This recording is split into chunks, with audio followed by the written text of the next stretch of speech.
बिस्मिल्लाहिर्रहमानिर्रहीम, अस्सलामुअलैकुम। BBC 11 headlines news studio से मैं हूं सबा मुनीर। आपको बताएं कि मुल्क भर में शुगर मिल माफिया और सट्टाबाजों के खिलाफ क्रैकडाउन जारी है और अब तक मुतअद्दिद शुगर मिल मालिकान की गिरफ्तारियां और उनके खिलाफ तहकीकात का आगाज किया जा चुका है।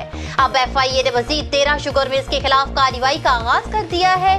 जिन शुगर मिल्स के खिलाफ कार्रवाई शुरू की गई है उनमें Hunza sugar, Ashraf sugar, Hussain sugar, 7 star sugar, Shekhu sugar, Ittehad sugar, Fatima sugar, Kashmir sugar, Mirpur sugar, Al Noor sugar, Surat sugar, STM sugar और सिंध बार शुगर मिल्स शामिल हैं।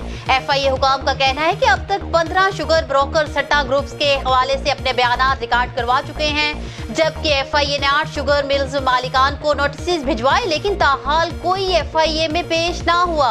FIA के मुताबिक मरियम नवाज की चौधरी शुगर मिल को 31 मार्च को, हमजा शहबाज की रमजान शुगर मिल को 2 अप्रैल, जहांगीर तरीन की JW ग्रुप को पहले 2 अप्रैल को तलब किया गया था और पेश ना होने पर उन्हें अब दोबारा जुमे को FIA में तलबी का नोटिस भिजवाया गया है। अलमोइज शुगर मिल को 5 अप्रैल को तलब किया गया था। मियां तैयब की हमजा शुगर मिल को 8 अप्रैल को तलब किया गया है। हुमायूं अख्तर की तांलिया वाला शुगर मिल को 12 अप्रैल को तलब किया गया है।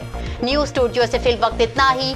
मजीद तफसीलात और अपडेट्स के लिए देखते रहिए BBC 11 हेडलाइंस न्यूज।